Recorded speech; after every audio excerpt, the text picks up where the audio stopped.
के लिए रखते हैं ना। फिर वास्तव में पूजा, भगवान श्री कृष्ण ने अभी कहा कि पूजा कैसे होती है, भीतर उतरना पड़ता है।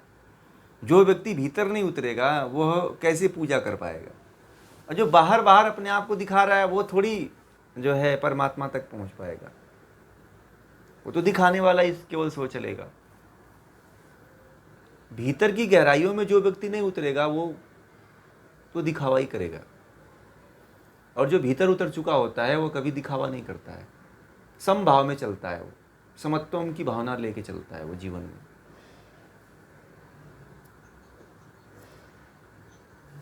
वो तो कर्तापन उनका अहंकार है। उनकी तो उस देखिए उनकी क्या है, उनका जो है जो अहंकार है वह व्यक्ति को ज्ञान के तरफ नहीं लेके जाता है।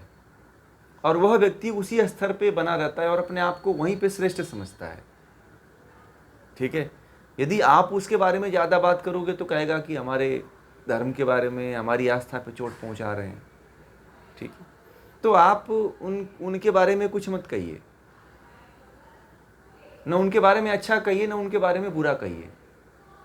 बीच का रास्ता अपना लीजिए बस। जो सुधरना चाहता है, जो वास्तव में परमात्मा को प्राप्त करना चाहता है और आपके से वो आप पूछ रहा है, तो उसको रास्ता दिखाइए। अभी उसके कर्म अभी बाकी हैं आपके तक पहुंचने के लिए।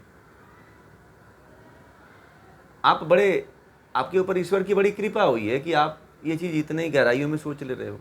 अभी उसके कर्म और बाकी हैं भोगने के लिए, इसीलिए वो इस चीज़ को नहीं समझ पा रहा है। अभी कुछ लोग 2-3 दिन पहले हमारे कुछ मित्र थे, आपस में तर्क वितर्क को लेकर के लड़ रहे थे। कुछ शास्त्रों को, वेदों के ऊपर और अद्वैतवाद के प्रति लेकर के अपने आप में जो है तर्क वितर्क कर रहे थे।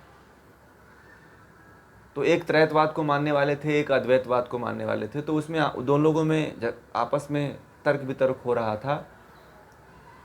तो मैंने कहा कि जो त्रैतवाद वाले थे उन्होंने कहा कि यार ये व्यक्ति कुतर्क कर रहा है। तो मैंने कहा कि आप उस व्यक्ति को नहीं समझा सकते, उसका उतना ही संस्कारी अद्वैतवाद तक ही वो जानता है। वो उससे ऊंचा ज्ञान उसको नहीं प्राप्त है, इसलिए वो इन सब में फंसा हुआ है। वो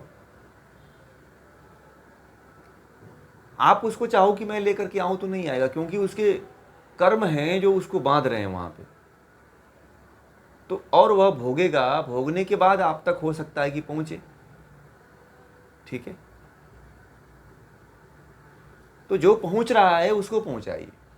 पता चले कि जो पहुंच रहा है उसको नहीं पहुंचा पा रहे हैं, उनके चक्कर में अपना भी समय बर्बाद करेंगे और जो आपके साथ आ रहे हैं उनका भी समय बर्बाद होगा। ठीक है,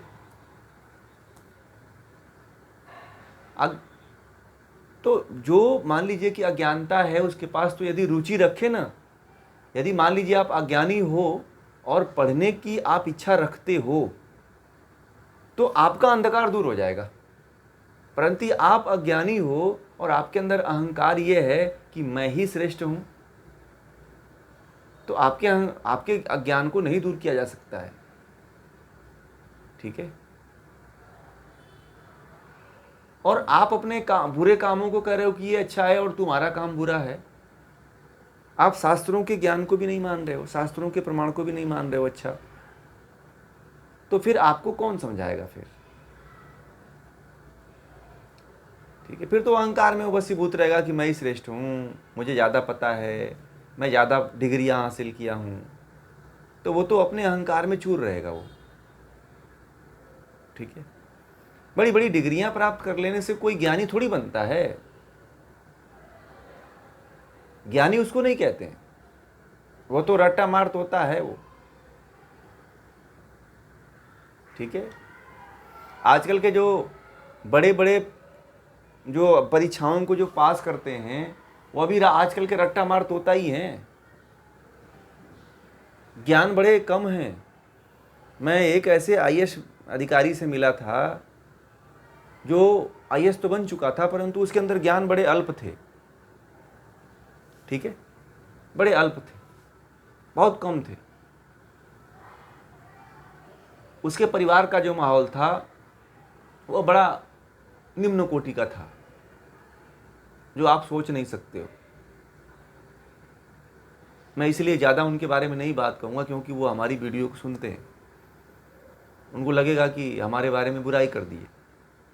अब उनके बारे में ये बातें नहीं कहेंगे तो उनको चोट लगेगा, परंतु व्यक्ति को जब सुधरना चाहता है तो उसी को सुधारा जा सकता है।